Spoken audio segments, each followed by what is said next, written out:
पुढल्या बातमीकडे पडद्यावरच्या साईबाबांच्या मदतीकरता शिर्डीकर सरसावलेत। साईबाबा फेम अभिनेते सुधीर दळवींची प्रकृती गंभीर आहे।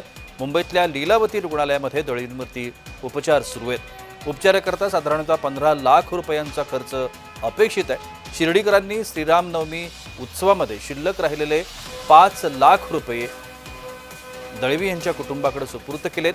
विखे परिवार दळवींच्या परिवाराला 1.5 लाख रुपयांची मदत देणार असल्याचं कळतंय। सुधीर दळवींना बरं करा, शिर्डी ग्रामस्थांनी साईंचरणी अशी प्रार्थना केली।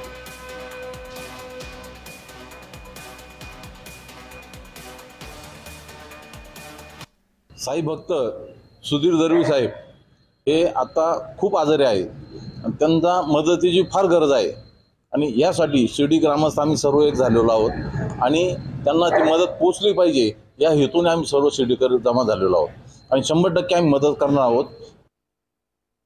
मुंबई येथे उपचार चालत असताना फार मोठा खर्च त्यांच्या आणि त्यांच्या परिवाराला सोसावा लागतोय। या माध्यमातून आमचे काही स्थानिक भारतीय जनता पार्टीचे पदाधिकारी यांनी माननीय मुख्यमंत्री महोदयांशी संपर्क साधला आणि शिर्डी ग्रामस्थांची देखील अशी भावना होती की ज्या व्यक्तीमुळे खरं शिर्डीचं नावलौकिक एवढं देशामध्ये पोहोचलं, अशा व्यक्तीला एक मदतीचा हात बनवून शिर्डी ग्रामस्थांनी त्यांच्या रामनवमीची वर्गणी एकत्रित करून 4 लाख रुपयाची वर्गणी रामनवमीची देत आहेत।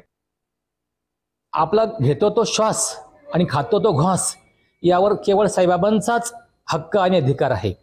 म्हणून ज्या दळवी साहेबांमुळे बाबांची महती जगाच्या पाठीवर जगाच्या पलीकडे गेली, त्यांच्या उपकारातून उतराई होण्यासाठी आपण खारीचा वाटा उचलावा अशी सर्व ग्रामस्थांची भूमिका ठाम राहिली आणि आपल्या परीने जी मदत करता येईल ती मदत करण्याचं ठरलेलं आहे।